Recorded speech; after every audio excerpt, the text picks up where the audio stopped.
జనవరి 21న రామ జన్మభూమి దాంట్లో రామ మందిర నిర్మాణం జరుగుతుంది. ఒక భారతీయ ముస్లింగా మీరేం చెప్తారు? ఒక నిజమైన భారతీయ ముస్లింగా ఈ విషయం మీద మాట్లాడాలంటే ఇద్దరు అన్నదమ్ములు, ఒకరు ప్రాపర్టీ హోల్డరు, ఇంకొకడు కబ్జా చేసినవాడు.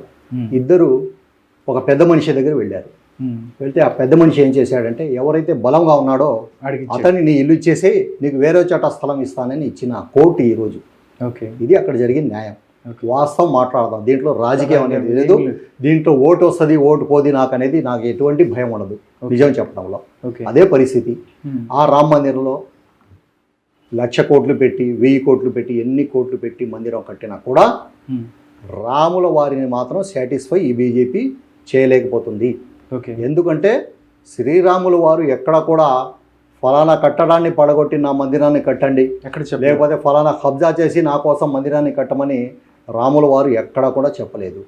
రామరాజ్యం స్థాపించింది ఆయన న్యాయం కోసం, అన్ని సామాజిక వర్గాల్ని ఆయన బాగా చూశారు, అందరూ బాగుండాలనే రామరాజ్యం రాముల వారు స్థాపించారు. ఈరోజు ఆ రామరాజ్యం పేరుతో బీజేపీ ఓట్ బ్యాంకు తెరుచుకుంది. ఓట్ బ్యాంక్ కోసం ఇవన్నీ చేస్తుంది తప్ప దీంట్లో అయోధ్యలో అంత పెద్ద రామాలయం కడితే నా విజయవాడలో ఉన్న హిందూ సోదరుడికి ఎవ్వరికి కూడా 100 రూపాయలు కూడా లాభం అవ్వదు. 100 రూపాయలు కూడా లాభం అవ్వదు. అక్కడ అయోధ్యలో 1,000 కోట్లు పెట్టి రామాలయం కడితే ఇక్కడ ఉన్న హిందూ సోదరుడికి ఎవరికి కూడా ఉద్యోగం రాదు. అక్కడ రామాలయం కట్టినంత మాత్రాన ఇక్కడ ఉన్న హిందూ సోదరుడు ఎవరైతే పేద పిల్లలు ఉన్నారో వాళ్ళకి చదువు రాదు. దీనిపై ఈ హిందూ ఆర్గనైజేషన్లు కానీ ప్రభుత్వం కానీ ధ్యాస పెట్టాలి తప్ప ఈ మస్జిద్ మందిరాలు గొడవ పెట్టేసి ఓట్లు బ్యాంకు చాలా కాలం ఇది నడవదనే నా అభిప్రాయం. ఇది టోటల్గా బీజేపీ ఎన్నికల స్టంట్ అనుకోవచ్చా? లోక్సభ ఎన్నికలు రాబోతున్నాయి.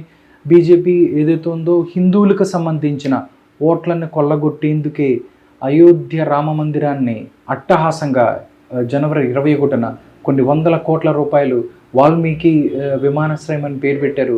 దీనికి సంబంధించి ఎక్కడెక్కడికో చాలామంది ఇదంతా లోక్సభ ఎన్నికల్లో బీజేపీ మరొకసారి సెంట్రల్లో అధికారంలో రావటానికి ఇదంతా ప్లాన్ అనుకోవచ్చా?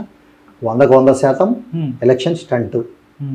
లేకపోతే ప్రభుత్వం అన్ని కోట్ల రూపాయల ట్రస్ట్ అక్కడ పెట్టి రామ మందిరం కడుతున్నారు. అదే ప్రధానమంత్రి నరేంద్ర మోడీ గారు ఎక్కడైతే ప్రాతినిధ్యం వహిస్తున్నారో పార్లమెంట్ సభ్యులుగా, అక్కడ పేదరికం లేదా? అక్కడ స్లమ్ ఏరియాలు లేవా? అక్కడ పిల్లలు 100% చదువుకుంటున్నారా? అక్కడ 100% హిందూ సోదరులంతా రాత్రిపూట భోజనం చేసే పడుకుంటున్నారా? మళ్ళీ ఈ నరేంద్ర మోడీ గారికి అవి కనబడవా? సరే, ఆయన ప్రాతినిధ్యం ముఖ్యమంత్రిగా వహించిన గుజరాత్ని చూసుకుంటే గుజరాత్ పేదరికం లేదా? గుజరాత్ నిరక్షరాస్యత లేదా? మరి హిందూ సోదరులు ఎవరైనా ముందుకు వచ్చి మాకు పెద్ద రామాలయం కావాలి రామాలయం కావాలని అడిగారా? ఏ హిందూ సోదరులు కూడా ఎవరు అడగలేదు. రెచ్చగొట్టి మత కలహాలు చేసి రెచ్చగొట్టి మనోభావాలతో ఆడుకుంటూ ఈరోజు బీజేపీ ఎలక్షన్ స్టంట్కి తెరలేపింది. అదే రేపు జరగబోతుంది. ఓకే సార్, ఏదైతే సుప్రీంకోర్టు అవ్వచ్చు, మిగతా ముస్లిం మత పెద్దలకు సంబంధించిన వాళ్ళు కూడా కూర్చోబెట్టి వాళ్ళకి చెప్పారు, మీరు ఇది ఇవ్వటం వల్ల మీకు వేరే చోట ఇస్తాము, మీరు ఎక్కడైనా కట్టుకోండి అని అడిగారు అని చెప్తున్నారు.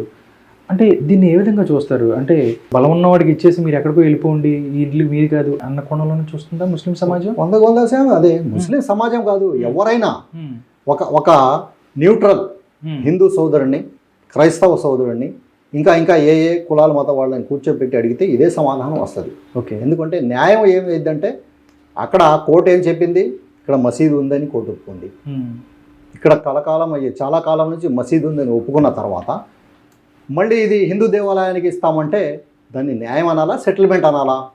ఎవరైతే రౌడీలు సందులో కూర్చొని సెటిల్మెంట్లు చేస్తారో, అది కాదా నీది కాదు ఇది, నువ్వు వెళ్ళిపోయి ఇక్కడ నుంచి నేను ఫలానా వాడికి ఇస్తున్నాను నువ్వు వెళ్ళిపోని ఏదైతే చేస్తారో అదే సెటిల్మెంట్ ఈరోజు సుప్రీంకోర్టు 100% చేసింది.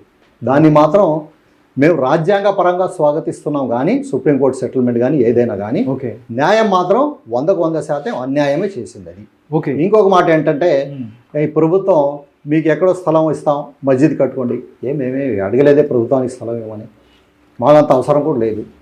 ముస్లిం సమాజం దగ్గర ఉన్న డబ్బుల్లోనే రూపాయి పోగు చేసి స్థలాలు కొనుక్కొని మస్జిదులు కట్టుకుంటారు.